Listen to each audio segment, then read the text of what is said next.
Dès à présent, sur l'aire de présentation des oiseaux situé devant le château, vous verrez aigle, faucon, buse, milan, vautour et quelques rapaces nocturnes évoluent en toute liberté.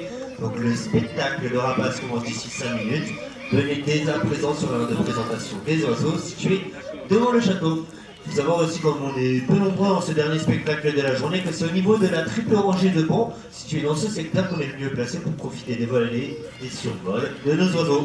Petit conseil, ce que vous allez voir. Donc tout d'abord, qu'est-ce qu'un rapace? Eh bien un rapace, c'est un oiseau qui se nourrit de viande, essentiellement de viande, équipé d'un bec crochu de pattes puissantes qu'on appelle des cerfs. Et c'est bien l'aide de leurs cerfs qu'ils capturent et tuent leur proie en milieu naturel. Pour cela, tous ces oiseaux ont longtemps été victimes d'une mauvaise réputation et détruits. À ce titre, ici on a pour objectif, à la Volerie des Aigles, eh bien de vous donner plus d'informations sur le monde des oiseaux de proie pour que vous puissiez mieux les apprécier.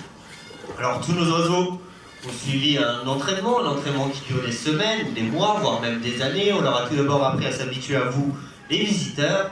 Et par la suite, vous verrez que chaque dresseur est équipé d'un gant en cuir que l'on met au bras gauche, et celui-ci rendu visible à nos rapaces, eh bien, c'est leur signal retour, en tout cas pour la majorité d'entre eux. Pour commencer le spectacle, eh bien, on vous propose de rencontrer ces différents rapaces par le biais d'un voyage au travers des différents continents. Pour cela, on commencera en Asie, le berceau de la fauconnerie, avec 2 hiboux grand-ducs de Sibérie qui viendront vous survoler. On fera également connaissance avec le plus grand aigle au monde, le pigargue stellaire.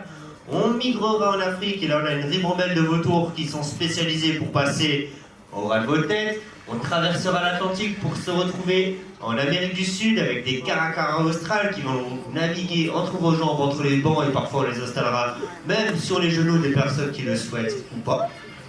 Ils seront accompagnés d'un urubu à tête rouge.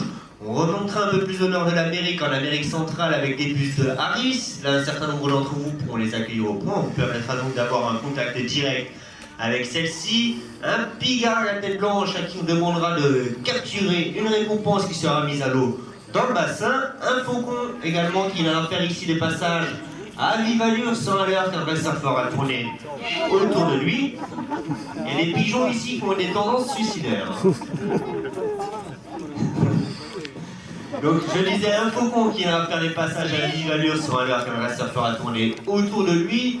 Et bien sûr, on conclura notre voyage chez nous en Europe avec un harfang des neiges qu'on peut retrouver au nord de l'Amérique mais également au nord de l'Europe. Des milans noirs qui ont capturé des récompenses lancées en l'air par un dresseur. Et pour finir, pour conclure le spectacle, eh bien ce sera un retour percnoctaire qui viendra vous faire une petite démonstration d'une technique qu'il a mis au point en milieu naturel.